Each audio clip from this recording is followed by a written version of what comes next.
that they have a sense of what that business is and the responsibility they have to carry on that legacy for the next generation.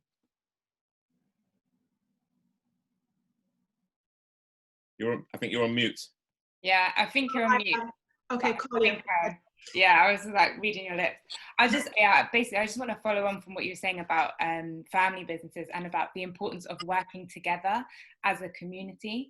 Like, it's 2020, this crabs in a barrel stuff is not going to run anymore, and it shouldn't run. I think one thing that I've learned working with Jamie, working with so many businesses, is nowadays people are so much more inclined to come together and to collaborate in order to see everyone win, because we live in a world where we have Nike, we have Puma, we have Adidas, we've got all these massive conglomerate businesses that sell pretty much the same thing, and they all exist. And so therefore there's space for all of us, there's space for all of us at the table. And if we work together, we can make the table bigger. Mm-hmm. And I think when it comes to like, how can we, like, what tangible steps can we take right now? I just think that it's coming together, whether it's, if you're a business owner, if you are an employee, if you're in a corporate role, how can you work with someone else to ensure that projects, initiatives, businesses can grow? I also think sometimes it means taking the less glamorous role in that, kind of what David was saying, like, not everyone can be the CEO, that is just how it is. Sometimes we need businesses in less glamorous industries. I've had a lot of conversations recently about people asking me, should I build a business here? Should I build a business there? It's like, we need businesses in things like logistics and things like delivery. We need businesses in places which don't get the same shine as some of the more exciting like tech businesses and stuff as well. But that is where, for instance, there's a lot of money in supply chain businesses. There's a lot of money in kind of back-end services, which people don't often consider. And I just think it's about everyone kind of recognizing that we all have a role to play, and that we're only going to succeed if we start backing each other and kind of like it, and building a big picture as one. No, well said. Kwaku, go ahead. Thank you. I think it's an interesting question, and I want to look at it from an access to capital point of view as well. If, let's take the UK for instance, there's about 66 million people, let's do 60 million for easy maths. If 3% of the UK is black, that's 1.8 million people, right? Of that 1.8 million, let's split that into low income, high income, or mid income, high income. If we can even get 20% of black people in this country, right, to give us £2,000 a month, a year, right, to put into a fund, let's call it the Black Economic Fund. What you end up creating is, well, if my maths is right, about £720 million fund. That's easy. Now we can actually really make a difference, right? We can now have a centralized fund, which, by the way, the government can also help us with in terms of tax incentives, because currently, as things stand, we've got things like the Seed Enterprise Investment Scheme, which exists since 2012, that allows high net worth individuals to invest into startups, and they get a tax relief from doing that. The government can put in a system in place to help us, encourage black businesses or black individuals who are in the corporates, who are working individually, to invest into this fund. If we can do that, we can stream capital into venture capital, into private equity, into your incubators and accelerators like Gary had with Wera. And more importantly, we can do what McKinsey's saying, invest into the stock markets aggressively, right? The £2,000 that you're investing as an individual can then make returns, major returns that allows you as the shareholder or limited partner of this fund to make money as a black individual. That's central, that's key. And what also we can do is create a black-owned bank. There is no sustained economy anywhere in the world that's not, a bank is central to every economy that exists. We need a black-owned bank. And that black-owned bank can help all these low-income earners in the black community, because you've got deposits coming in, you're charging an interest rate, people can get access to capital to do whatever businesses they want. That's the real driver that we need in this economy to sustain kind of economic growth and wealth, in my opinion. No, I love that, Kwaku. You missed out angel investors, I think. Of course, I beg your pardon. Angel investors is very key. You missed out. Absolutely, angel investors. I'm just going to go to Gary and then you, Kalia. Yeah, no, I think that when you look at like other racial groups and kind of like the way that they've been able to kind of expand and get into new roles, the fact that Black people don't support each other becomes really, really clear. So when I was in Silicon Valley, like last year or whatever, I met a guy named Steve Blank. Some people call him like the godfather of Silicon Valley. So I said to him, well, what do you think about kind of British entrepreneurs? He's like, well, we don't really think about them because there's no real British lobby. Now, okay. He's like, but you know, there is a Jewish lobby, there's a Danish lobby, there's an Estonian one. I'm like, okay, interesting. So then I said to him, well, why do you think that there are like so few Black entrepreneurs? He's like, I'll tell you a story. He's like, the Indians have been kind of having these massive events in Silicon Valley. I didn't know about it for the last like 20 or 30 years, right? And at the beginning, it was just them. But then all of a sudden you get to the point where the CEO of Google is Indian and the CEO of Microsoft is Indian. And why is that? Is it because Black people are less intelligent, that somehow or another we don't have the same capacity as other brown people? Is it that white people like Indian people better than us? Maybe. But I think a large portion of it as well is that they actually lobby together. They understand that kind of if they work together, then you can have a CEO of the largest tech companies in the world, of two of the largest tech companies in the world, Google and Microsoft. If you look at the gay community also has like lobbies. You have the CEO of Apple, he's gay. Like white people don't like, people. So my point is, why is it that Black people are never in those last slots? And I think it's because in a lot of cases, there's just no sort of collective action. All it is a bunch of people trying to get their own situation without realizing that every other group who has their defects under the kind of normative structure, whether it's homosexuality or it's being Indian or Jewish, whatever the case may be, because they work together, they can get to the very top of even the very biggest companies in the world, and we can't even get hired. Well said. I love that. We cannot even get hired, whereas these other ethnic minority groups are rallying together, going forward in strong communities and actually driving change. So we need to do better on that. David, you've been shaking your head, you've been doing fist pumps in the air. Over to you. You've got a lot to say on this. So before I say that, respectfully, you did say that Carly was going to go before me. Oh yeah, sorry. I'm gonna let the younger come in, and then I will wait my turn. This is true. I was just so engrossed by all the actions that was going on, I literally just have one thing to say. It was just on what Kwaku was saying about the, if we were all to come together and pool our money, I just wanted to say that actually exists. It's a company called Kwanda, Kwanda, where you can put from as little as £1 a month, you can contribute, and it gets sent out to Black charities, Black initiatives, and I think down the line, Black businesses. So I just want to say that existed. I like that, but that's exactly what's needed. But again, if you look at the British Business Bank, for instance, they're the biggest LPs for a lot of funds that exist, right? So I'm saying we should create that centralized fund. Oh yeah, 100%. I could see people in the chat being like, "Oh, this should exist," and I was like, honestly, no, it does exist, but it's a slightly different paradigm in that sense. But perfect, Kwanda's brilliant. I know them as well. Yeah, I mean there are very different. There are many variations. Kwanda's one, Cornerstone's one, Impact X is one.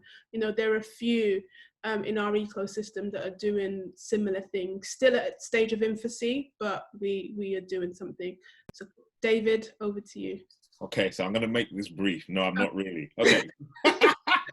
Here's one of the things I will say, and especially this year, and I've been saying it for years, I'm not going to say that Black people don't do stuff. Mm-hmm. That's just me. And the reason being is because I'm surrounded by a lot of Black people who do stuff. All it is the issue is I think we need to make it a bit more vocal so people will know what's actually happening.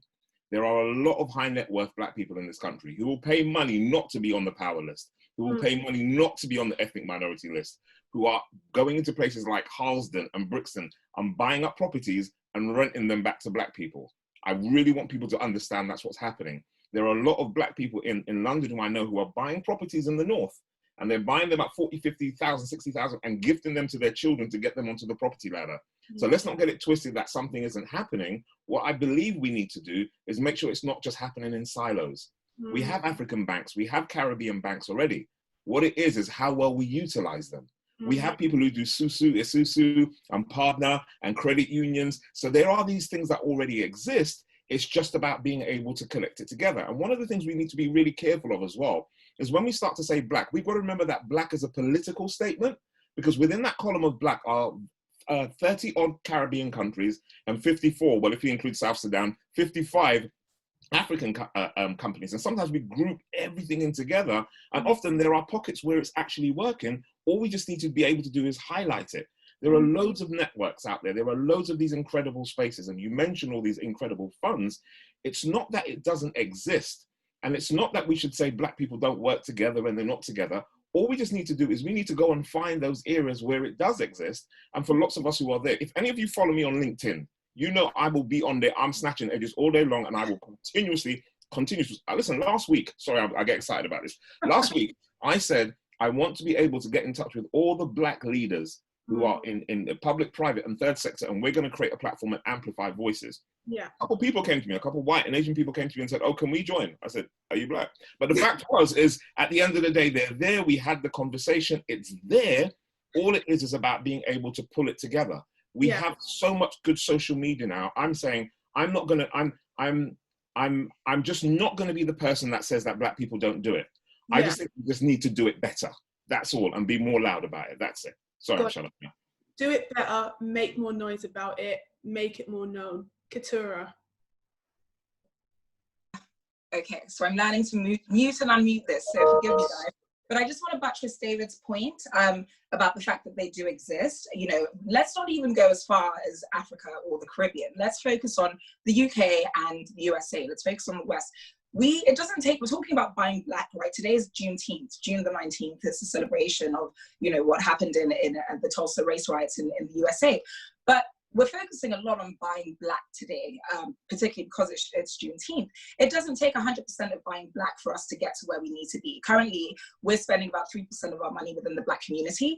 And if you look at the facts and figures, it's only going to take 7% more investment within our own community for the creation of 1 million more jobs that assist our people within our community. So it's not that much money. You don't need to spend 100% of your funds or your resources on purely Black products. It would be great if you did, but we're saying that literally just 7% more will get us to where we need to be able to not only have a seat at the table, but also build our own table. Like Gary said, money is power. The people that control the money have the power. So, go ahead. So yeah, I'm gonna kind of make this controversial because actually I think that, you know, I think David is right. There are a lot of people who don't want to be on the power list. That's part of the problem, I think, right? I think that the point is that one, and I've seen people say this to me as well, like, you know, when we're trying to interview them for the Nest, they're like, oh, well, you know, I don't really want to be public. And I'm like, well, how is that young person going to know that they can be like you if you don't want to be visible? To me, that's selfish, right? And that's a part of the problem, right? I think that I vehemently disagree with this notion that there is this kind of cohesive Black community. I'm really sorry whoever kind of disagrees. I think that there is not, first of all, enough economic power in the Black community, and those that have even a kind of semblance of power then kind of want to hide. If you look at in the UK, the rich list and all these other lists of like who are the wealthiest people, very few times will you see any Black name on it. And it's not because they're hiding, because the newspapers will go out there and find their tax records or whatever. So I think that my point is, one, in the UK, there's just not enough economic power cumulatively. And two, to the extent that there are even those little pockets, people are in hiding. So then three, how are you going to create a platform of people together? Like, I don't see Oprah Winfrey hiding. She goes out there and she supports Barack Obama. That's the way it should be, from my point of view. No, I think it's true. So of the rich list that was published this year, only 4 of 1,000 people on that list were Black. And as Gary said, I don't know if they are hiding or if they, you know, just don't exist. I was actually interviewed by the Sunday Times on that article, and my view is that actually some of them are hiding. As David said, a lot of Black people that are doing very well in the UK don't want to be known, and I'm not sure why. I hear your point about people not wanting, people being selfish, but I do think that Black people have a complexity and an issue with coming to the forefront. Many of us that have done well struggle to come to the forefront, you know, for many years. I mean, I've only come to the forefront in the last couple of months. You know, for years and years and years, myself and a number of us at Cornerstone have been operating in the shadows because that's where we feel comfortable. And it's not that we don't have a desire to create Black wealth in the UK. We just feel like we can do it. We felt like we can do it without making a lot of noise. Go ahead, David. I'm just going to say very quickly, I totally agree with what Gary says. I'm saying that it exists, but I'm saying that they need to be visible. But I think it's also very important to recognize that whilst we want that, the person who is there, they need to have that sense of community as well. There are a lot of individuals who can't wait to leave that. Look, I live in leafy suburbia. I'm not going to lie. I couldn't wait to get out of the ghetto. I love my people. I love the fact that you could get like your dumpling, your plantain, pronounced plantain, and your chicken from the local store. But the fact is, I wanted to move out there because I wanted somewhere safe for my children's growth, because where it wasn't. But I always said, no matter where I go, I'm always going to keep a foot in my neighborhood. I will always support Black entrepreneurs. I will always go into Black schools. When I'm on a Black platform, I will talk blackety black all day long. That's how I am. But not everybody's like that. And sometimes we've got to understand that. And I will agree with Gary that there are people who need to put their head out there and say what it is. But there are some people, for security reasons, there have been people who are quite wealthy, and people have tried to kidnap their children. So we have to think about some of the security issues that some people will have. Generally speaking, if you are kind of like Oprah, LeBron, kind of Jay-Z level, you've got security coming out your armpit, right? There's no one's going to stop you. If you aren't necessarily at that level, there may be a necessity to think about how we're going to do that. And just, it's a process of education to say, look, just because that person's on the rich list doesn't mean that you can be emailing them, sending them letters all the time. I just think if we're going to expect those people to come out, we also have to be able to respect them as individuals, whilst we're looking to them as role models as well. But I can't feel sorry for them. If you have that much money and that much power, get over it. It's your responsibility. Like, you have to then pull everybody else up along with you. If you're like, okay, well, I got there and now I have mine, but it's a little bit uncomfortable. Get over it, right? But again, that's the individual. I agree with you, but I'm saying to you, I'm saying for you, for the individuals that are there, I think it's very important to recognize that whilst I know that I will go out there and I will forever be out there, and there's loads of others like ourselves, Gary, who will go out there and be very public about we are out there to create wealth. I'm also conscious that there are a couple of individuals who won't. And whilst I want them to, I'm not forcing anybody to be out there. I will celebrate those who come out there willingly. But if they're feeling like they're forced, and I agree with you, get over yourself. If you don't want to, I'm like, good, let me go and find someone else. Katura, you're on mute, darling. There we go. Can you hear me? So David is the king of shade.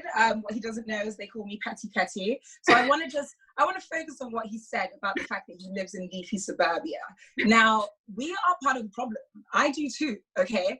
But we're talking about how we can make this better. And we talk about things like Dr. Claude Anderson, yes, powernomics. We'll get to that in a moment, Debbie. We're talking about things like ownership, right? You own your home, that breeds responsibility. There's a reason suburbia became suburbia. It's because most of the people that own those homes, when you live in the ghetto, you're generally renting, or the council has given you the property for a lower, lower rates because you can't afford it. So there's not as much responsibility. Thereby, you have higher rates of crime. All the things that follow suit. Lower quality of schooling. But when you own your home, it breeds a sense of responsibility. And I don't think that that's particular to just white areas. We see that a lot in places like Africa. Places like Nigeria, places like Ghana, places like Kenya, whereby the majority of the people are Black because it is Africa. We're on the continent. Once you own your home, you care about what happens in your neighborhood. Thereby, it breeds collaborative economics, whether or not you're even thinking about it, because you want the best for the people that live around you. You want the best for your children. You want to be able to send them to the best schools, and you want to ensure that they get the best, that they're not going to walk outside their house and be accosted by, a criminal, for example. It's just a factor of life. It's a cycle. It's how it goes. It's a cycle. You own your house, lower rates of crime, greater schooling, that equals suburbia. We can create our own suburbias. We just need to own things. Well said. Well said. Kwaku. I couldn't agree more with everything everyone's saying. I do think these leaders need to come out. I think it's actually disappointing to know that there's really wealthy individuals that exist. If I was a kid at in my last firm and I saw someone who visibly represented what I wanted to be, that's the activation energy I need to become who I want to be, right? So for me, it's inexcusable, and frankly, I think they should be named, in my opinion. But yes, I think everything everyone said is spot on. That's my take on that. Okay, So this webinar is focused on actions, right? So, you know, we're discussing what we need to do to ensure that we as a community move forward towards understanding the importance of economic empowerment, as well as actually taking action. So I'm going to go around to all the panelists, and if you can summarize kind of 1 or 2 points, you know, just kind of shouting out to our community, you know, what it is that we need to do or what needs to happen to drive change. So I'm going to start with Kalia. So the main thing that I will say is that we need to buy from Black-owned businesses, and we need to do so. I saw something earlier today which was saying it should not be in protest, it should be in practice. And this is true. It's not, we should not be buying from Black-owned businesses because of the headlines that we have seen recently. That should not be the thing that is incentivizing us to do it. It should be something that we are in the habit of doing. And I think if I would say one thing to everyone watching now, I would say, think about how are you going to make sure that you're buying from Black-owned businesses tomorrow, in 3 months' time, in 6 months' time, in a year's time, when you don't have the Black Lives Matter movement trending, when you don't have social media pressure reminding you. How are you going to make sure that it's ingrained in your habits and ingrained in your daily life, that you're supporting the community in this way? And the other thing I would say, just to echo what I said earlier, is how are you going to make sure that you're working together with the community and you're not perpetuating the crabs in the barrel mentality? I think those are the 2 most important things. Those are the 2 most important things that I'd say at the moment. Okay, awesome. Thanks, Kalia. David. So when I was a person of faith, one of the things that I paid regularly without question was tithe. And that tithe would come out of 10% of my income. And one of the things I've been thinking about recently is what if we could, within our communities, instill a sense that 10% of something that we have is always given back into the community, whether it's 10% of our revenue, 10% of our profit, 10% of our donations, 10% of our time, 10% of our mentoring or energy that we actually give. And we build that habit that consistently goes of, we're doing this to build an economic well-being within the community. I'm starting to kind of like see that idea with individuals, because one of my mentors is a Jewish guy, and he was saying, you know, look, one of the things that has really struck me is I don't understand how, you know, when you've got really successful, popular Black guys, why do they not, as Gary would say, why do they not make a campaign that they're giving 10% of their income and they're putting it back into a foundation or something to help the community? So I wonder, for me personally, in terms of something really practical and in terms of a habit, if we could have 10% of the purchases we make every month around our food, around our hair, around our clothing, could be from Black-owned businesses. And if not that, what can we do with the 10% of money that we could use to support it in the actual company? So that's my kind of practical thinking I'm working through at the moment. How can we take 10% of what we have and commit it to our community every single month without fail? Love that. Love that. And then Gary. Yeah, no, I mean, the thing I think is demand more of political leaders, right? I think that to me, it's strange that you have a British cabinet where they're like a bunch of brown people and there are no Black people. And the politicians seem to think that's okay. And when someone said to them the other day, Matt Hancock, you know, what's going on? Do you think Black Lives Matter? He's like, we have the most diverse cabinet in history, but there's just no Black people. So it's kind of like the fact that we're not there and people think it's okay should never be acceptable, right? And I think that the only time that we can make sure that they never think it's acceptable is if we hold them to account. So I think I do believe in political power. You need a seat at the table. And, you know, if there's 2 seats for brown people, or as you guys call them here, BAME people, because I don't know what BAME is, but whatever. But if there are 2 seats for BAME people, one should be Black and the other could be brown, but it can't be for both for brown people. And I'm not sure why the Black community here is willing to accept that. And then the second thing that I would think about is, like everyone else has been saying, support more Black businesses and Black people. I do think that there is a huge crabs in the barrel mentality in Black communities more generally, but if you'll allow me to kind of be the American, I will say that British people are too stiff upper lip. You know, it's kind of like, I feel as if like British people, the thing I've seen here is that everyone is like, I'm African, I'm Jamaican, I'm Ghanaian, I'm this and I'm that. And I believe, like, I'm Jamaican as well. I grew up in the Bronx. I know all about being an immigrant. And I'm like real Jamaican, meaning I was born in Jamaica. So I wasn't even like second generation. I was like first generation immigrant. That being said, I also understood that in America, my fate was the same as every other person with black skin. The police officer did not care which part of Jamaica I came from. I was still going to get shot if I was in the wrong neighborhood. So I feel like having a better sense of like a collective identity needs to be important. I'm not sure how exactly we do that here, but if there's not this, if there are always all these silos, even by identity, in a population where you're only 3%, there's no way at all that you're ever going to get a seat at the table. No, it's true. Well said. Well said. And yes, I also, and a lot of us I could see in the group chat, do not like the reference to BAME. We make it a case in point at Cornerstone to separate BAME. So we say black first and then diverse. Or I say black and then the aim. You know, I'm being shady.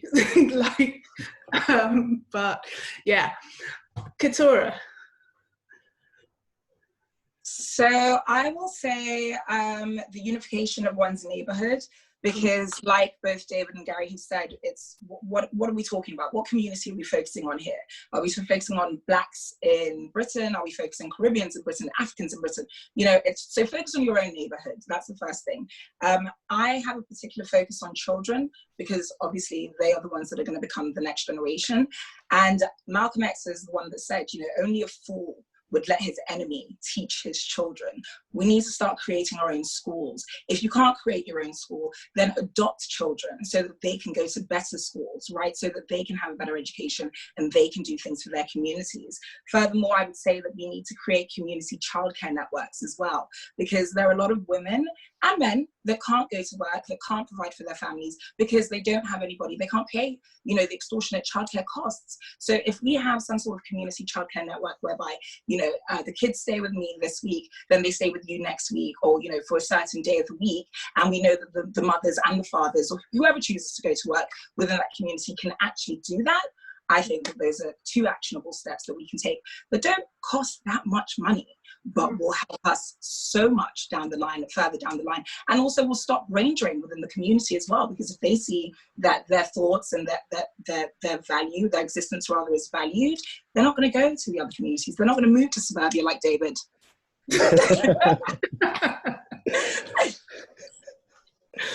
It's a good thing I don't have edges, right? Just start snatching all, David. Start snatching.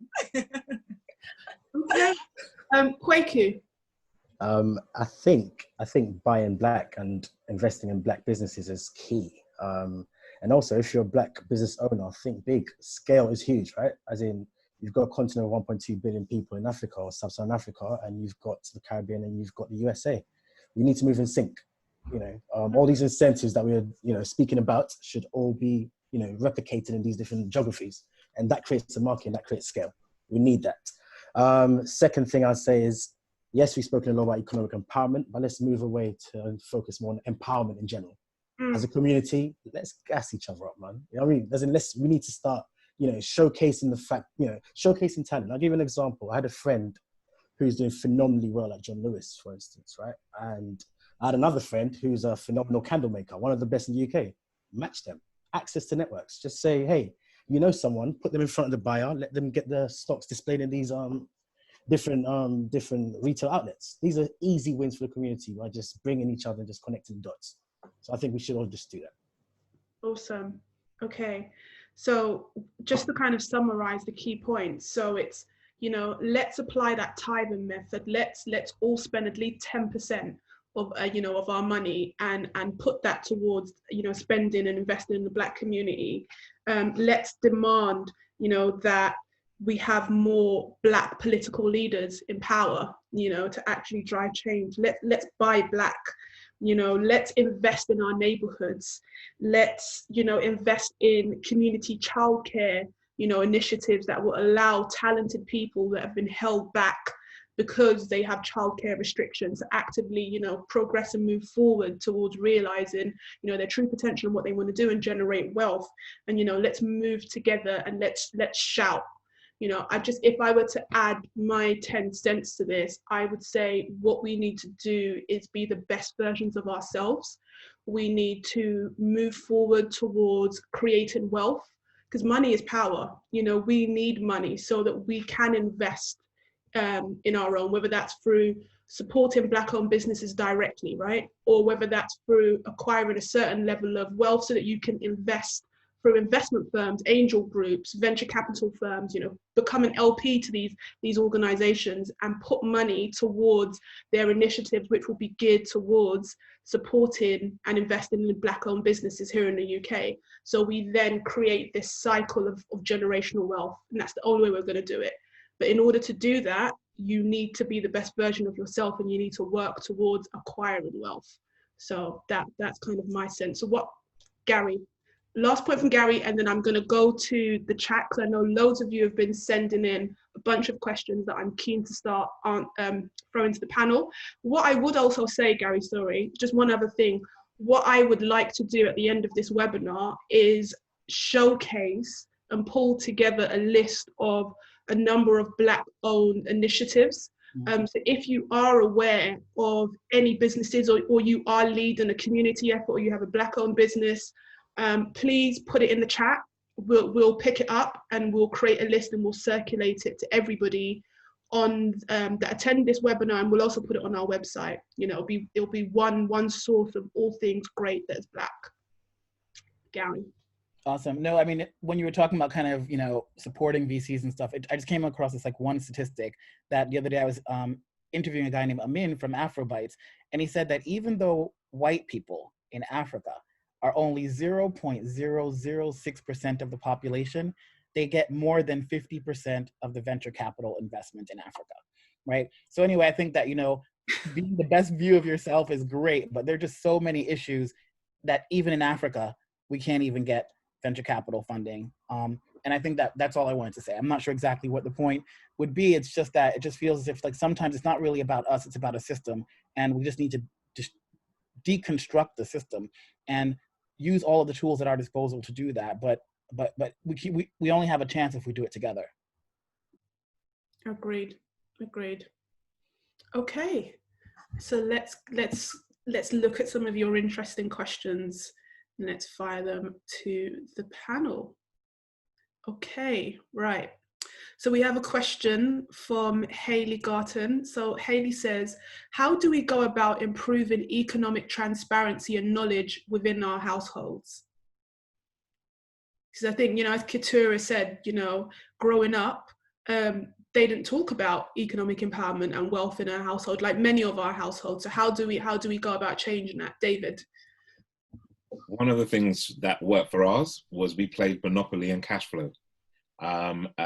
Think and Grow Rich was another book on our bookshelf, and we had a very open conversation about making money work for us rather than us having to spend all our time working for money. And there are, I think I answered in there are quite a few individuals now, like I think of Humble Penny, the guy who runs the Humble Penny, doing a lot of stuff about empowering families being able to manage the money. So there are resources out there. Just use the simple games. Monopoly, Cash Flow, just start with the Monopoly. And I think that's a great way of getting people to understand how to make decisions and how to think about how money actually works.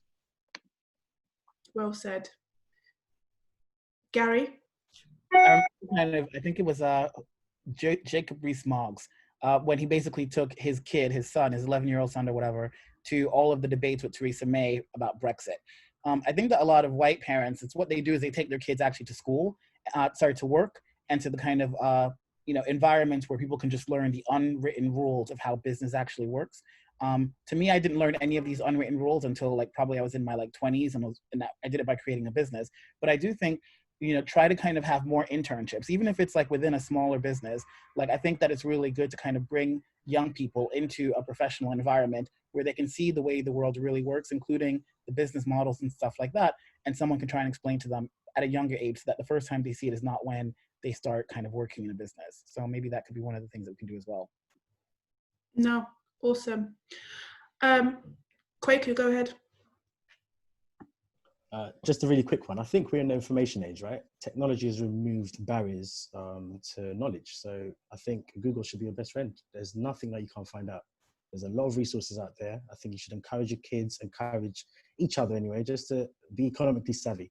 Business is very, very basic. Economics is very, very basic, but there's these jargons that are created to make it look very opaque. And once you break those that barrier out, it just really becomes very easy to, put it in bite-sized chunks. It's easy to digest. No, got it. I've got another question. Someone has asked, what is being an LP? Gary, can you take that? Yeah, sure. So basically in a venture capital fund, you have two different sorts of, it's a partnership in a lot of cases, right? Venture capital is the way that, so let me go back 2 steps. Venture capital is basically a bunch of people get a bunch of other people to give them a lot of money. And then they create a partnership structure. In the partnership structure, they have some people who are general partners, meaning they're the ones that kind of manage the business.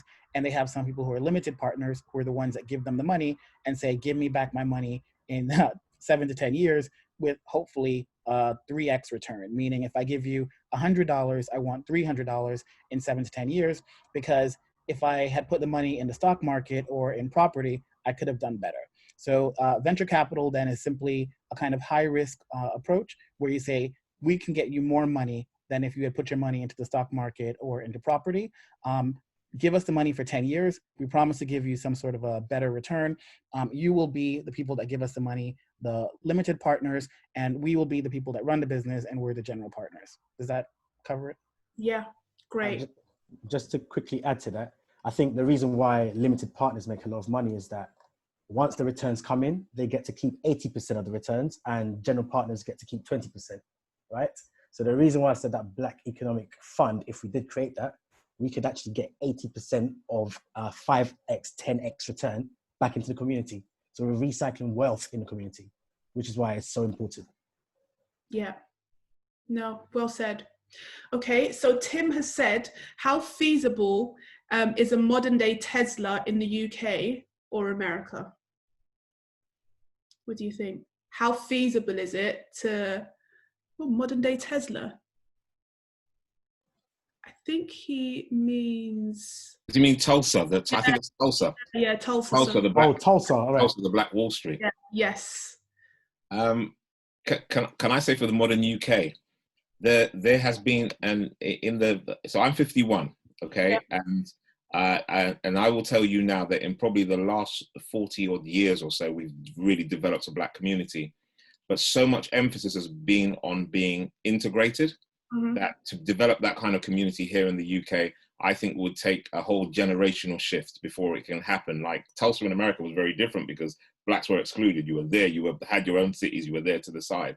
But here, a lot of emphasis is on being integrated and being part of a wider community. So I see if we try to do that, I think it would be very difficult, but I just don't see it in my lifetime or in my generation. Yeah, I think that's a really good point. I think it's a really good question. And so just to give you guys a bit of context behind where the name Cornerstone Partners came from. So Cornerstone's registered name is actually Greenwood Partners. And Greenwood is tied to Tulsa. And so, the initial thinking is that when we got together, when the group first formed 5 years ago, it was to create this vehicle for, to create Black wealth in the UK. So yes, David, it probably, you may not see it, I may not see it, but it will be beyond it, but beyond us. But the goal is that we will get there. So that's kind of where Cornerstone came from and Greenwood Partners. Kwaku. Can I just add, I think having a Black Tulsa in the UK doesn't mean, as in there's two issues, integrating with the wider society, there's nothing wrong with that. I lived in North London, a lot of us grew up in North London. There's massive Jewish communities that exist, right? That, as in, if you go to Stamford Hill, it's Jewish, but there's nothing wrong. When they get into work, they still integrate with the wider society. So I don't think we should shine away from having Black, economic power within, the UK. It's not I don't think it's an issue at all. But that's a great ideological stance. But if you're going to compare it to Jewish, there's a strong identity around the Jewish community. You're talking about that, whether it's Hasidic or any other kind of unorthodox Jewish community, there is a strong link in terms of finance, in terms of identity to Israel, in terms of religion. We are a lot more disparate. the way that Black is identified in, say, in America in comparison to here in the UK is very different. And so we have to, the only way you can really move that forward is if we have some kind of agreement as to what that actually looks like. And I'm not saying it's not doable, and I think it is very doable. I just don't think it's going to be something within our lifetime, because we still are having a struggle around how we identify as Black. Yeah, I agree. I think it's a mindset shift, but yes, I agree. Kalia.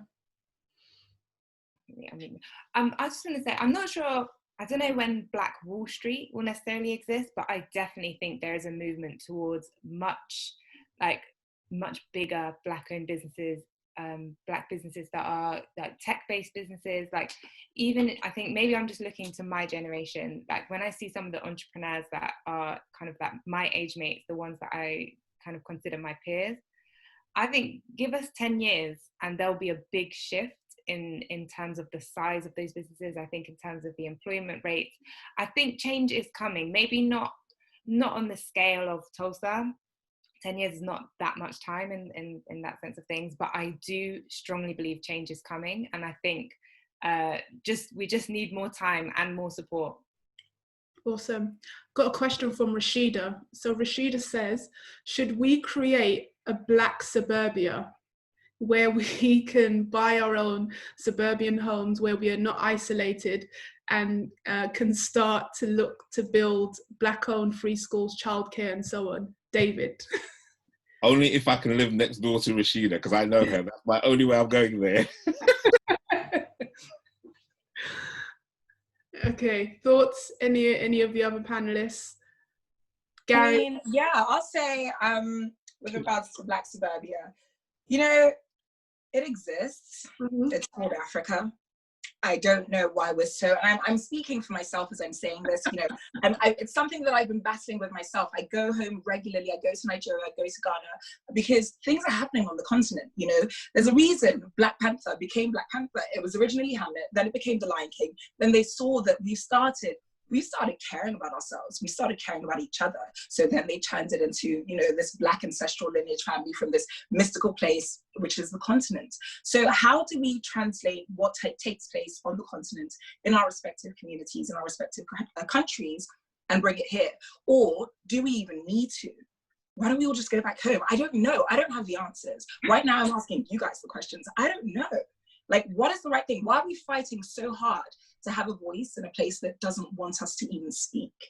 You know, these are questions that we need to ponder.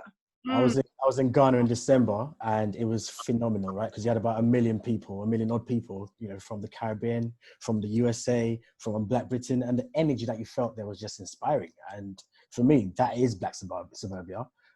Is it practical to go back as en masse? I'm not sure, but the continent needs to do better to be able to attract the diaspora in itself. I know the Ghanaian president is currently getting, you know, easy access to visas for, you know, the Black diaspora across the world to get back into the continent, which is brilliant. It's needed, you know, and I'm a big fan of the idea. The practicality, I'm not quite sure how it works. Elaine said, have I been sick in Ghana? Elaine, I've been sick in Ghana, Kenya, Nigeria. Don't try me. I live on the continent well. Yes, I have. You know, I've experienced poor infrastructure there, as I've experienced poor infrastructure in America. So my point still remains, because sometimes there are better services, there's better healthcare in Nigeria or in Ghana, in Accra, wherever, than you'll receive in Los Angeles, for example. You see Black women crying online about the fact that doctors don't care about, you know, Black women. They don't care about new Black mothers. Half babies die. So what statistics are we looking at? Are we looking at here? You know, I'm just answering Elaine's question, because I really don't like it when people, the first thing they say is, oh, well, have you even been there? You don't even know what it's like. No, we do. We're talking from a place of experience. I literally got back from Lagos 1 week ago. So things are happening on the continent. If you haven't been back recently, I don't think you should put it down so negatively without, you know, any recent experience. No. Part of it as well, though, is like, for me, I know that, so my parents are from the Caribbean, and I know when I go to the Caribbean, they say the British boy. They treat me like the British boy from over there, and all they want is my sneakers and my t-shirt and how much money I bought, and I'm joking. But the reality is that I love, like, I have an affinity in my heart with Ghana, Nigeria, Kenya, and South Africa. You know, I always say for myself, I'm made in Britain, designed in the Caribbean, but sourced from Africa. Okay, but the truth is I still need to have a place to call home. And sometimes I understand what you're saying, Katura. I think if you've got that really strong link, that's okay. But for those of us who haven't got that a stronger link, and sometimes when we go to those spaces, we still feel like an outsider, that can be a bit of a challenge. Gary? Yeah, I don't really feel the need to go. I just want to go live wherever I want to live. You know what I mean? That's just me. But I think that doesn't mean separately that you shouldn't have like a kind of shared identity. I don't think that Jewish people are dispersed all around the world, right? All around kind of Eastern Europe, Israel, America. In America, they're kind of a very small population, like fewer than 6 million in a country of like, I don't know, 300 and something million at this point. But they have a very strong shared identity based in a shared history. So I don't think it's about the physicality of like, oh, we all need to be in the same neighborhood, because to me that sounds like segregation. And I don't actually think that that's kind of the answer. I do think the answer though is that there should be a kind of shared identity that we're in the struggle together, so that even if I'm in my neighborhood and you're in your neighborhood, we know that when it comes time to vote, when it comes time to buy, when it comes time to fighting for our rights, we are in this together, whether we live next door to each other or not. And I think that if you don't have that, then why would I want to live next to you anyway? True. Okay. So we've got a question from Yomi. So Yomi says, how can we create a code of conduct for Black people where we make clear what is acceptable or unacceptable within our community? Well, I guess I would like to put a layer on top of that and said, should we create a code of conduct? And if so, how? Okay, a few people are shaking their heads. I don't think so. I think humanity's biggest gift is choice, and you know we shouldn't limit it by creating putting a template as to what a Black person should be. That limits innovation, and innovation is key to success in all businesses. So I don't think it's advisable to go down that route. Yeah. Yes, I agree as well. I don't think we should have a code of conduct, but I think there should be a commonality. And what it does mean is it's being, you know, I remember when a number of years ago, when I first started doing work, I was working with a number of young Black boys across London. And the thing I was trying to disseminate was this whole thing about postcode wars. And I'm like, first and foremost, right, you're renting, so you don't own anything in this postcode. But why are you doing the job of people who are trying to kill you by trying to kill each other? Have a sense of your identity, have a sense of where you've come from, have a sense of the past that was built for you to get there. And there will be differences. Look, within our community, there are some people who are incredibly homophobic. There are some people who are a lot more accepting of non-heterosexual. There are some people who are Christian, some people who are Muslim. There are so many varieties. For me, it's the humanity of that African diasporic essence that ties us all together. That's important. If I can see you, like, you know, back in the day, and it really hurts me, but back in the day, again, I'm a lot older, but if I saw another Black guy in London, I would give him the nod. I'll give him the nod. What are you saying, bro? What are you saying? Now when I give man the nod, man's like, you want to come and take my chips and chicken. Why you want to fight me for, bro? I'm nodding at you to say, how are you doing? And so for me, if there's a simple way of being able to go, what's that commonality? Fine. But a code of conduct, no. Yeah, I agree. I think, first of all, everyone's pretty much touched on it already, but it's difficult to kind of codify the Black community and put everyone together as one. And second of all, I don't think we need a code of conduct. I think we need community spirit. And I think the way that we can do that is by holding each other accountable. We can instill it in our children, and we can hold our friends and family accountable to that. And that is how we can ensure that as individuals, we work together. Gary? So I'll be the contrarian here. Because I think that like there's something about like essentialism. Like, are we saying that there's a kind of shared Black essence, and that if you don't show that, then somehow you are an illegitimate Black? No, because I think Black is, at the end of the day, a skin color. It's nothing more, nothing less, as well as a culture that's come from a shared experience. But I do think that like we do need to kind of teach and police each other to a certain extent. I'll say this, going back to the example of working in a corporate. I do feel, for example, that like there are rules and regulations, and if we're going to be in this together, then we just need to make sure that we have a shared strategy and that we kind of are moving in the same direction. So long story short, sometimes you'll see like a Black kid coming into a corporate environment and they don't know the rules and the regulations, and then they're going to make it a mistake for themselves. Not that it really affects me or whatever, but sometimes you just want to say, okay, this is what you need to do and this is what you need not to do if you want to kind of progress. And this is what we as a community need to do, and this is what we need not to do if we want to progress. And a good example of this would have been like in the US last week during the Black Lives Matter protests. You know, at the very beginning, some people were going a little bit wild. Some people said it was the white people, whatever, but there were some Black people as well going a little bit wild. The community then policed itself and said, listen, you're giving Trump a really kind of easy argument to say that we're all violent so they can kind of go out there and go to the white people and say, look at those angry Black people, this is why you need to vote for me. So then they police each other and said, stop doing that, right? Our bigger purpose here is being diminished because of your silly actions. So in those situations, I do think it is important that sometimes we do police each other and say, actually, let's keep our eyes on the bigger prize. And it's not to kind of say that you're less Black or whatever. It's just to say that there's a strategy in place. If we're gonna win together. Don't fuck it up.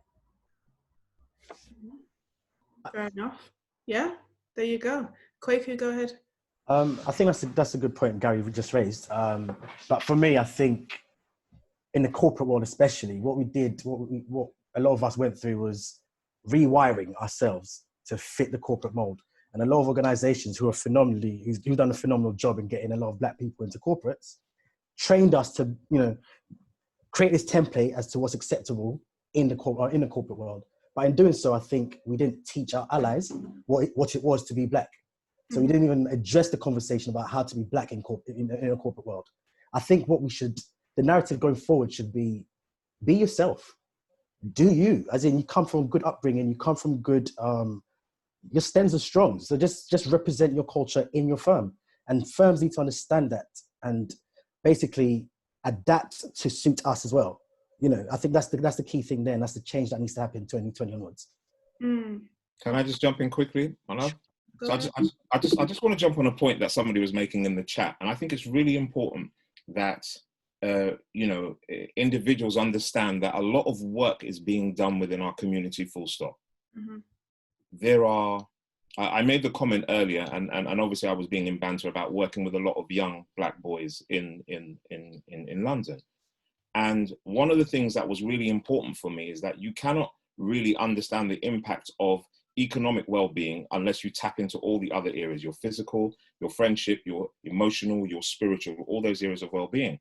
So for me, it wasn't just going up to those young guys and saying to them to have this sense of identity, but it was also saying, look, what do you want to do with your life? And if you do want to go into accounting or finance, I can hook you up. I can get you into JP Morgan. I can get you into Barclays Bank.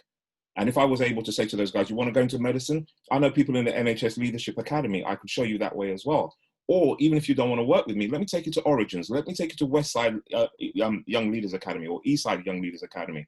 Or let me introduce you to the Alito Foundation. We have these things around us. And I think it's really saddening that some people are so cynical about what actually happens within our community that they miss the opportunity that a lot of people have spent time signaling to people. And often there are times where we can get very frustrated, where we've gone out, and we may be a different generation, where we've gone out and really made the effort to kick down doors and make sure that people go in, and sometimes people are afraid to get there. And I'll say, look, I'm going to be really honest. As a 51-year-old, I'm fighting against a lot of people who are my age who want people to cut off their dreads, who want them to speak in a different way, who will teach you how to use a knife and fork. Why do we need to do that? Why do we need to lose that sense of who we are? Listen, I go to banquets where if I get the chicken wing, I'm not eating that with no knife and fork.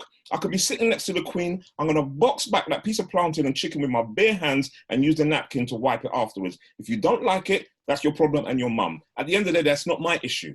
So when there are individuals, and I think it's so important to understand this, people are knocking down doors, people are making the opportunity to build that out. So let's stop knocking each other. Let's stop saying that these things don't happen when people are doing it. And if you don't know, and if you're not sure, ask the people who are out there. It's so important to give that respect. There are loads of people out there, and it's coming off my chest now. There are loads of people. I look at Cornerstone and I look at Impact, I look at Gary, all these individuals who have made and kicked down doors for people to get there. And sometimes people don't understand the fact, when you're in a situation when you've heard somebody call you a nigger under your breath in a corporate space, and you've had to bite your lip because you know that in doing that, you want another 5 or 10 people to go through there so you don't get the impression of being aggressive. It's important that people understand that. So don't take it lightly. There are individuals who are looking for the economic, spiritual, and emotional well-being of our young people. And we are doing the work. We need to shout louder, but there are people doing it. So just in response to a couple of people who said that, I think it's important. If you want to know, ask the question. Sorry, I had to get off my chest. It was the wine as well. Well said.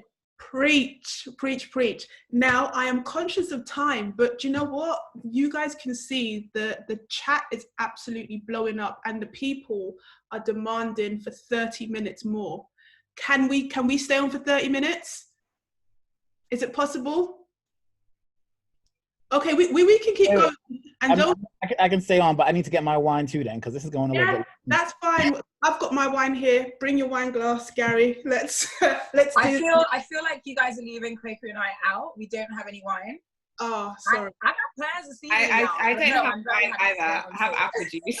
I do want to just point out to you guys, I'm using my phone, so I can't chat and talk at the same time. But somebody asked me about how I got into the country, a repatriation flight.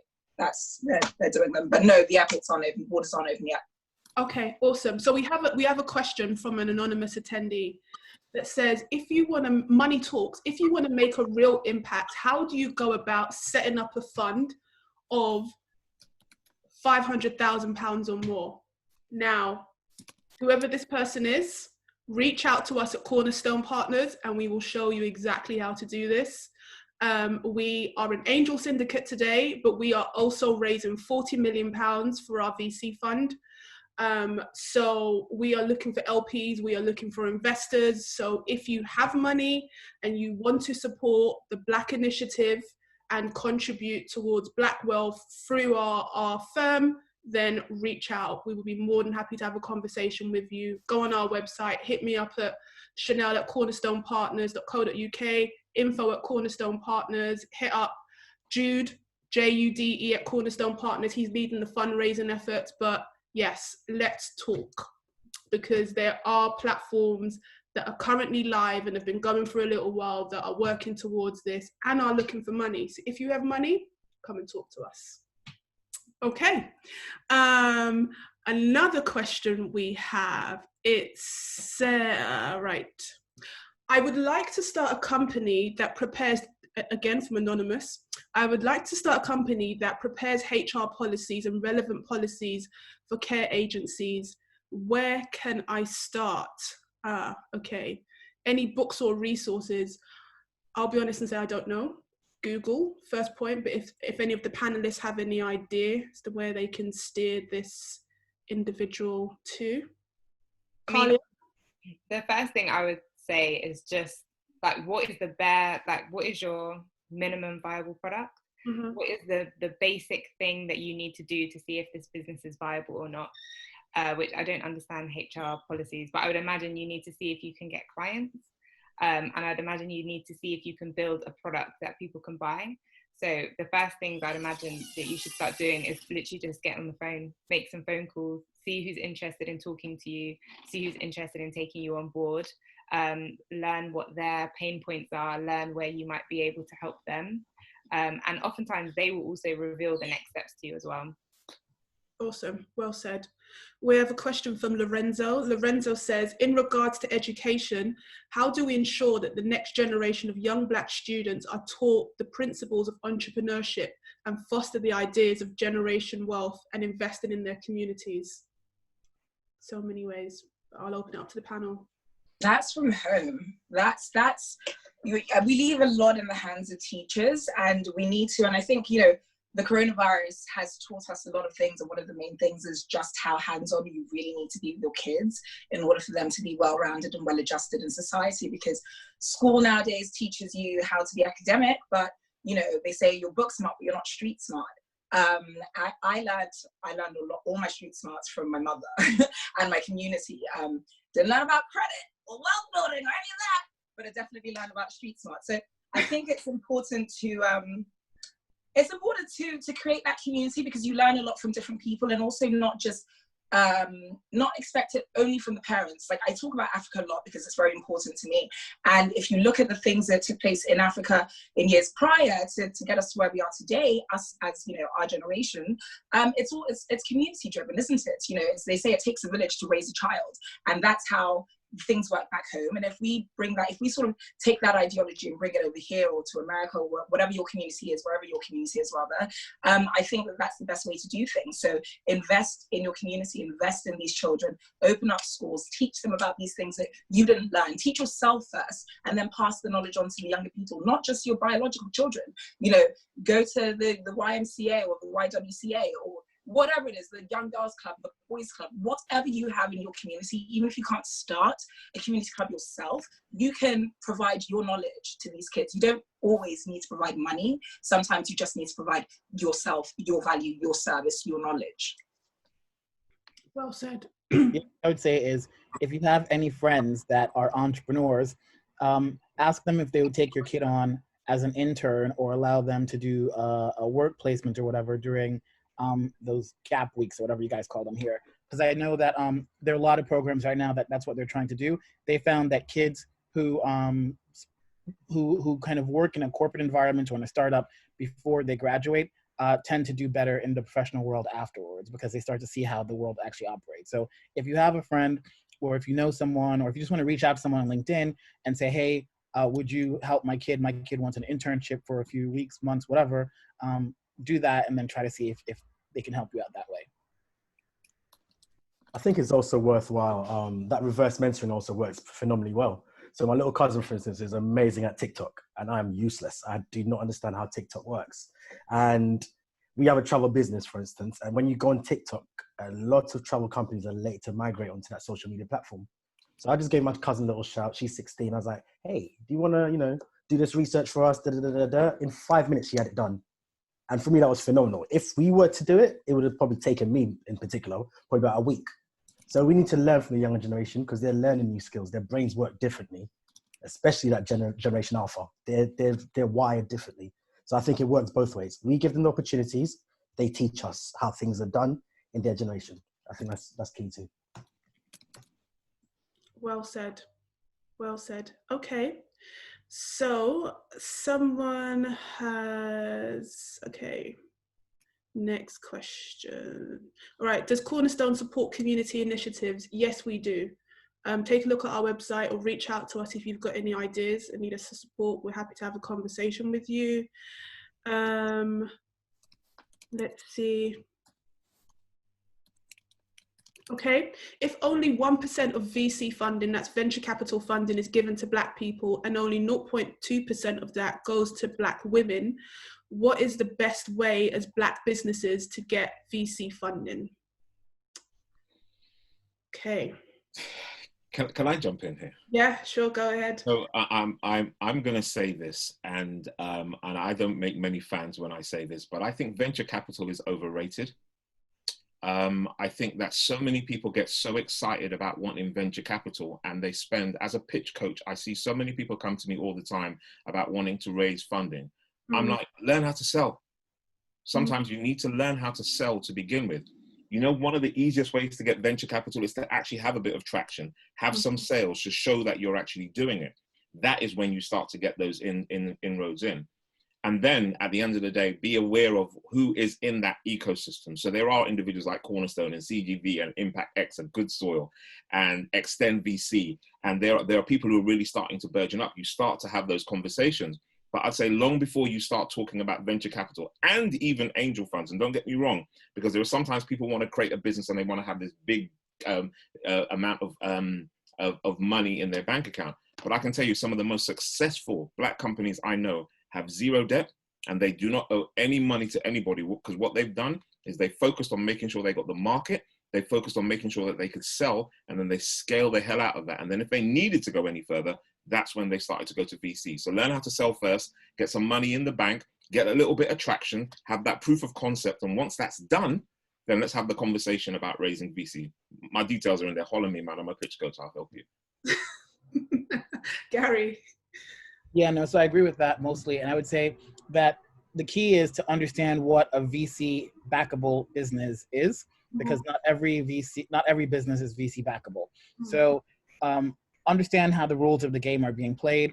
If you want to go for a VC, then you need to understand that essentially what they're saying is you've given up control of your business, and that within 7 to 10 years, they need to sell it. And they need to sell it for a lot of money, which is a multiple of the size of their funds, right? So if I have a VC fund and it's 50 million, I need to believe that I can sell your business at a price that will get me 150 million in 7 to 10 years. And I'm only gonna have about 10% of your company, so that means that I need to sell it for like $1 billion. And that's the way the game is played. If you're not playing that game, then kind of you need to find another source of funding. And I think the second thing is, regardless of whether we're talking about VCs, angels, even banks, the key is that you need to have networks. The thing I've learned as I've gotten older is that everything depends on who you know. Not everything. Let's say like a good 70% depends on who you know. Sometimes you can have a really bad idea, but if you know the right people and they are willing to trust you, then they'll give you the money. You may have a really great idea, but if you don't have the networks, it's going to be really, really difficult. So I think that kind of building up a really strong network around you and kind of not being afraid to reach out for help or for advice, and getting people to support you, I think that that's actually the key in a lot of cases to making sure that your business is viable, whether you go the VC route, the angel route, or even if it's self-funded through a bank. Well said. Thanks. Okay. Okay. I thought I was talking over someone there, sorry. Okay. Another question from Yomi. So it says, how can we motivate people with a platform to help change the mindsets of our young people? If you look at celebrities and athletes, which most young people look up to, their social media profiles show a lavish lifestyle, and a lot of young people just want to get rich quick. It's important for our young people to do the grunt work, gain the experience, start that business and get a degree and learn the way. Not everyone is going to own a Facebook or a Google. What do you think about that comment? I agree, Yomi, by the way. Everyone agrees, I think. Yeah. Very quickly, get in schools. Get in schools. Take that little percentage of time that I said about, when we talked about 10%, get in schools. Because if you really want to build up credibility with a young person, you need to build it up when they're young. Don't wait till they're like 16 or 17 to think that, yeah, you're going to be able to get their attention. Go in there and have a conversation about your journey and tell them about the hard stuff that you've done. Tell them and talk to them about P&L and balance sheet and net worth. Talk to them about what it involves to be able to create a business. Go in schools and talk about it. That's a starting point. Well said. Okay. There is a question here for Gary from Taka. So Taka says, for Gary, how have you found the transition from your high-powered roll-up era to running the nest? Empowering. I think that. Wait, first of all, Gary, why is David laughing so hard? No. because that question made it sound like he wasn't doing a high-powered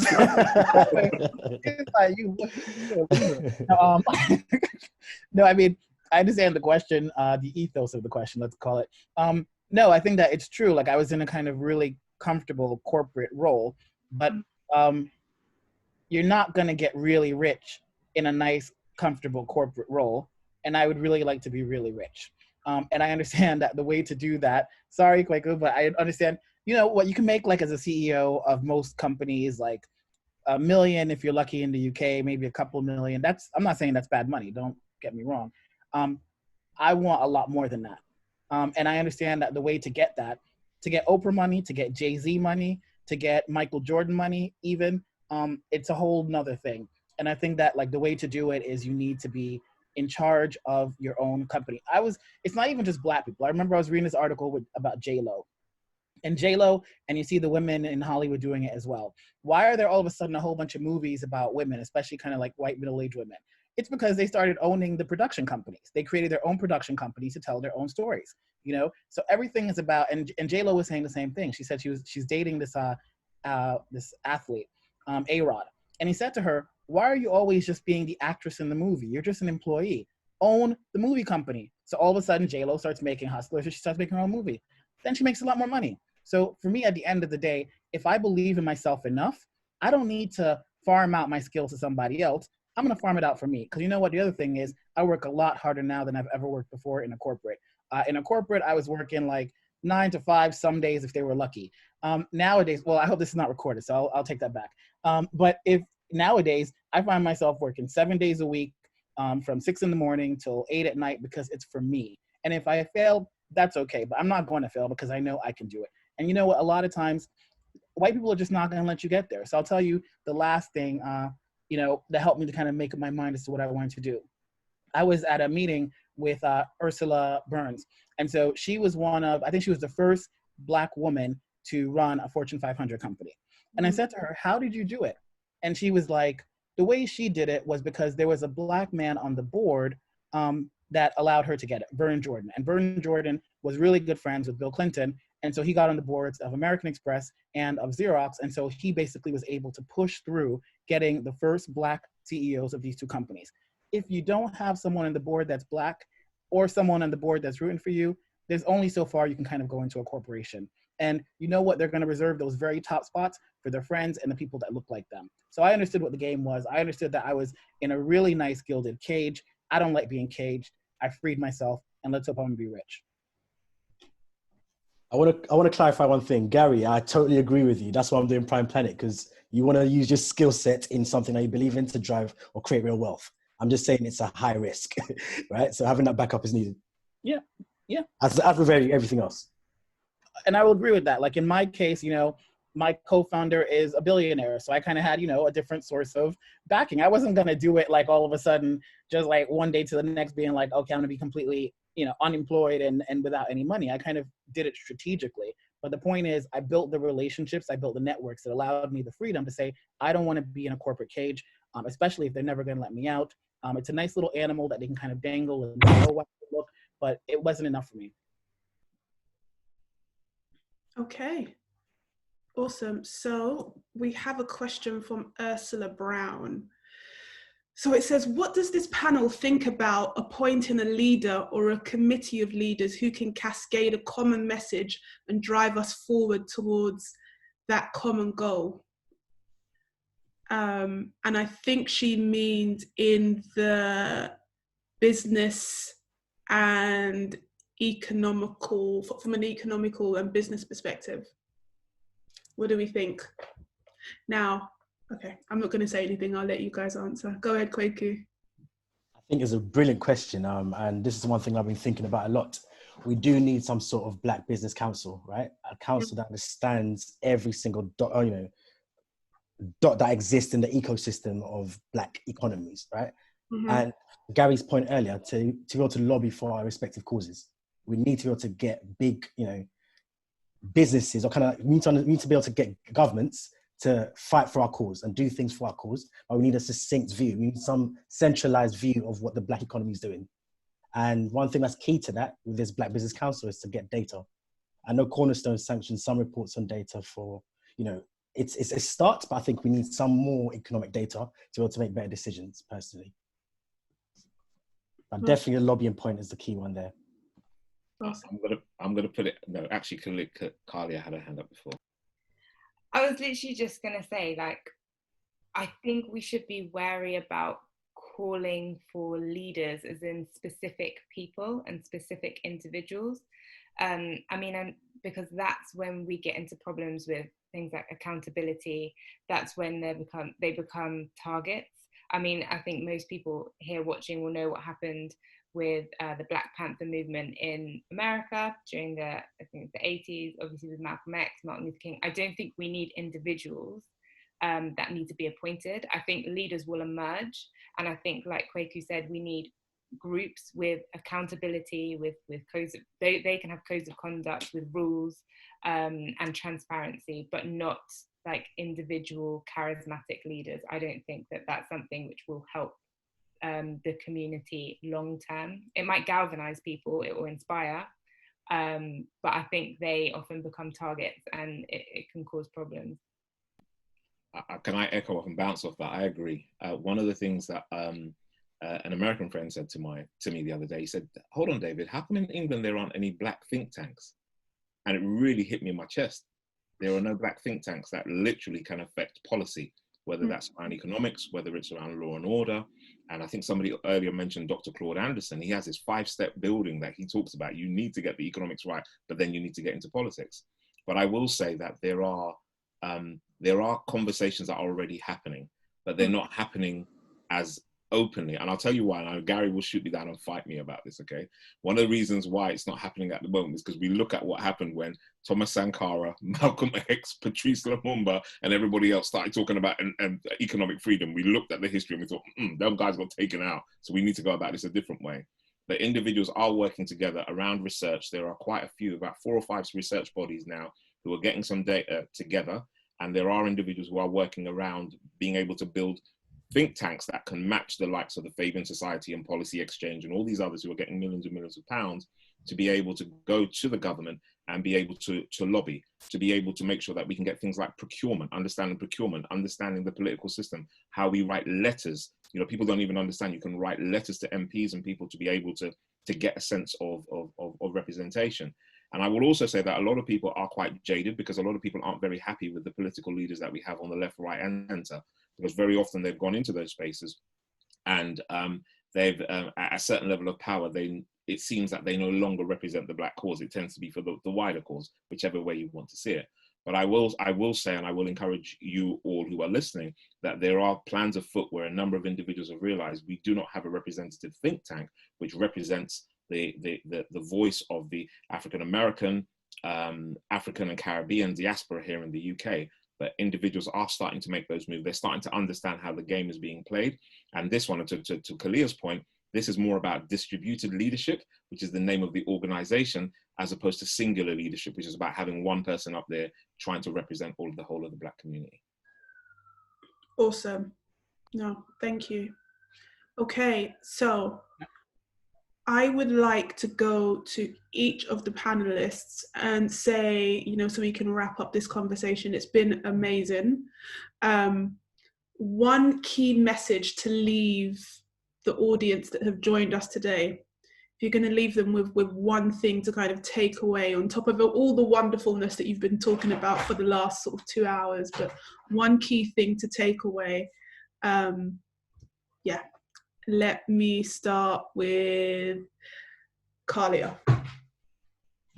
And you can repeat what's already been said. It's just to summarize. I think, in summary, I'll repeat what I said earlier, which is buy from Black-owned businesses, do so today, tomorrow, and every day. And I think the second thing that I will say, which has kind of come from this second part of the conversation, is just that things are happening and change will come. We need to kind of look for the organizations that are galvanizing, that are being created, that are building, and support them with all our might. Awesome, love that. Thank you. Keturah. I would say my final notes on the topic is the fact that building the Black community is more about the self-sustainability and self-reliance of the community, so that we're able to come to the table with power and, not even just come to the table, we're able to start building our own tables. But before we build our communities, we need to build ourselves. And I really think the main focus, or at least my main focus and my takeaway to everyone would be to bet on yourself. Once you start investing in yourself and you start believing in yourself, I guarantee you, if every single person within the community felt the same way that I do, the community mindset, the collective community mindset shift would happen, so we just need to get there. Do the work on yourself, and the rest will follow. Love that. Thank you, Keturah. And then Kwaku. I think one of the best things I learned at business school was, within this whole impact investing framework, was we need to learn to move away from making more money to making money more impactful, more purposeful, right? And within our community, it starts with our community. Let's start investing in our community, because the impact side of things is huge, and intrinsically satisfying as well. Awesome, well said. Thank you, Kwaku. David. Sorry, I had to click me on mute button. Knowledge is power. Knowledge is power. And if there's 2 things I think within our community we need to really understand, is to understand economics and understand politics. Understand those 2 things and how they impact our community, and how we can get into that space where we can use and leverage that knowledge, because knowledge on its own is no good unless you have wisdom. So you have to have the knowledge and you have to be able to have the wisdom to start making the decisions, and focus more on the system than the outcome, because we're playing a game of chess, not checkers. Well said. Well said. Gary. I think going back to the theme of empowerment, this operates on two levels. First, on the individual level, don't expect anybody to save you. You have to save yourself. And that means that each and every single day, kind of going to Katura's point, you need to think about how you're empowering yourself, how you're making sure that your life is better on a daily basis. What are you doing to make sure that no one is defining you, that you are defining yourself? And the second thing would be focusing on the macro level. We as a community need to define ourselves as well. We can't expect the white people to come in and save us. We can't expect anybody to have our interests at heart. Only we can fight for our own interests. And that means, again, on a daily basis, we need to ask ourselves as a community, what are we doing to make sure that today is better than it was yesterday? Well said. Honestly, beautifully said from all of you. And thank you so much. This was an amazing conversation. It was one that was needed to be had. Yeah, everyone that joined is so inspired. Like the chat has just not stopped. None of our webinars have been like this. So this is a testament to all of you. So thank you. How do the guys get in touch with you? I know some of you have been putting your contact details in the chat, but Kwaku, how do the guys get in touch with you? First of all, it's Kwaku with an A, not an E. I know that's Chanel doing that because in Ghana, it's two ways of spelling the same name. But yes, it's Kwaku Norte on LinkedIn. It is, my Instagram's gonna be quiet, but because I don't do too well on my Instagram. But Kwaku Norte on LinkedIn, Kwaku at primeplanet.com. I literally get back to everyone, so feel free to go back to me and follow at Prime Planet. I promise you, you're working on some big things, especially in Africa as well. NBA Africa, we're coming for you. Awesome. Kalia, how do the guys get in touch with you? So the Jammy website is lovejammy.com, which is LOVEJAMII.com. And we're on Instagram, Twitter, and LinkedIn at UKJAMII, it's UK Jammy. And if you want to get in touch with me personally, Kalia Ismain, I'm at Kalia Ismain on LinkedIn, Twitter, and Instagram. I'm always happy to chat to people and respond to DMs, always. Awesome. Thank you, Kalia. Gary, how do the guys get in touch with you? I've just added my LinkedIn profile, so they can just click there.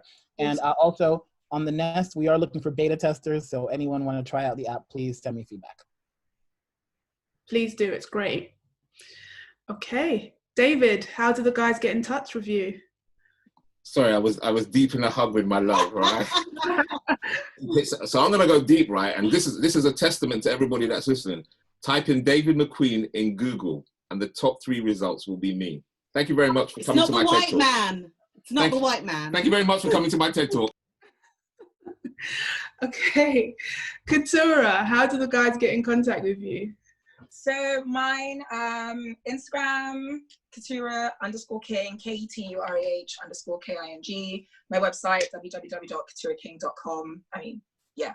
And that has all my email addresses. If you want to send me an email, I don't respond to DMs. So if it's, if you want to talk business, shoot me a mail. Awesome.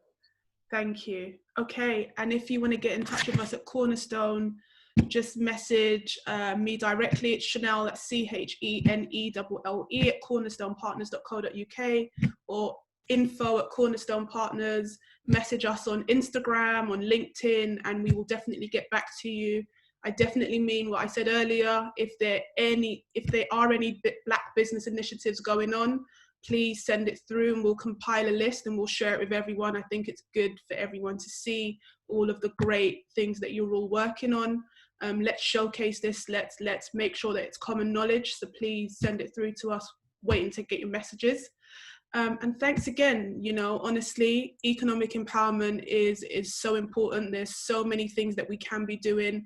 Our amazing panelists have left us with some gems that we can take away. And I hope you've all felt inspired and felt called to kind of move forward towards playing your role, towards playing an active part in creating economic empowerment and generational wealth here in the UK and in the US too.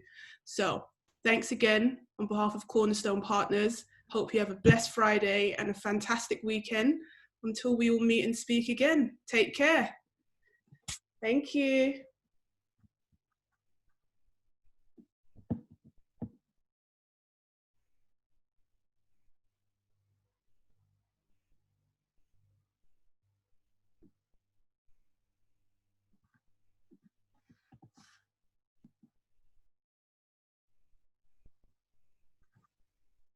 Wait, are we doing a debrief or are we good to go? Yeah, I sent you a link. Email? Chat, in the chat.